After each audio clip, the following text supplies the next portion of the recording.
नमस्ते, मैं उज्ज्वला महाराष्ट्र पूना से। ये जो देख रहे हैं आप, ये वाइट रंग के फूल आने वाला हिबिस्कस का पौधा है मेरा। और लगभग मैंने बारिश के दिनों में इसे रिपोर्ट किया था। बारिश के दिनों में ये जितना था उतना ही अभी है। अब जनवरी महीना शुरू हो गया है और जिस वक्त लाया था तो बहुत ही छोटे से पॉलीथीन बैग में था ये, और मैंने इसे अभी 12 इंच के गमले में रिपोर्ट किया था। तो देखिए, जैसे मैंने उस वक्त लाया था उतना ही ये पौधा है। इसके ऊपर वाले हिस्से में बिल्कुल भी ग्रोथ मुझे नज़र नहीं आ रही है। जिस वक्त मैंने लाया था उस वक्त इसमें एक फूल खिला था वाइट कलर का। उसके बाद ना ही इसमें नए फूल आए और ना ही नए पत्ते प्रोड्यूस हुए, क्योंकि कोई भी पौधा अगर हम ज़मीन में लगाते हैं या रिपोर्ट करते हैं तो वो सबसे पहले अपनी सारी एनर्जी जड़ें बनाने में लगा लेता है, ना कि ऊपर पत्ते या फिर फूलों में लगा लेता है।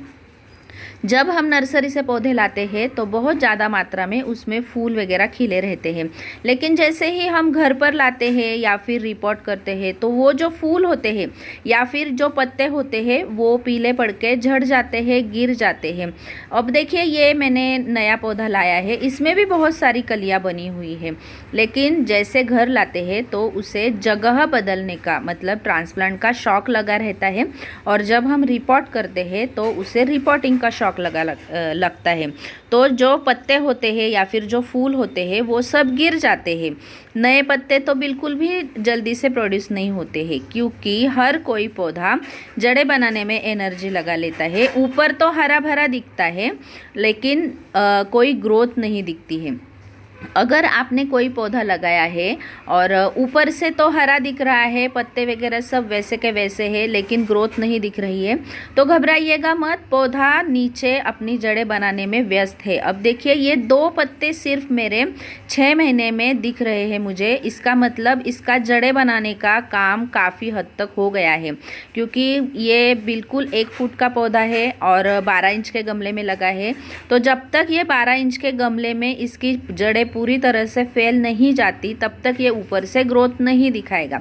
अब ये जो नई ग्रोथ दिख रही है इसका मतलब ये 6 महीने में इसका जड़ें बनाने का काम पूरा हो गया है, और अब इस सीज़न में ये अच्छे से नई ग्रोथ शुरू करेगा और फ्लावरिंग भी देगा, ऐसा मुझे लगता है। तो आपने अगर कोई नया पौधा लगाया है और ऊपर ग्रोथ नहीं दिख रही है तो बिल्कुल भी घबराइएगा मत, और इसे ज़्यादा हद तक पानी और खाद का इस्तेमाल भी नहीं कीजिएगा। पहले हम जब लगाते हैं उस वक्त हम कंपोस्ट और मिट्टी या फिर वेलड्रेन जो भी चीज़ हम डालते हैं, जैसे कि बालू, रेती, जो भी कुछ, उसमें कंपोस्ट होता ही है तो उससे खाद मिलती रहती है। तो लगभग 2-2.5 महीने तक हमें इसमें दूसरी कोई खाद नहीं ऐड करनी है। 1 महीने के बाद आप लिक्विड खाद देना शुरू कर सकते हैं 7 दिनों के बाद में, लेकिन उसके बाद 2-2.5 महीने के बाद ही आपको सॉलिड वाली खाद देनी है। और उसके बाद आप हर महीने में थोड़ी थोड़ी सॉलिड वाली कोई भी कंपोस्ट वाली खाद इसमें मिला सकते हैं, ताकि ये जड़ें अच्छी तरह से बनाए और नीचे से अपने आप को हेल्दी बनाए। और जब तक जड़ें हेल्दी नहीं हो जाती तब तक हमारा पौधा हेल्दी नहीं हो जाता। तो आप कंपोस्ट का ज़्यादा इस्तेमाल शुरुआती दिनों में बिल्कुल भी नहीं करेंगे।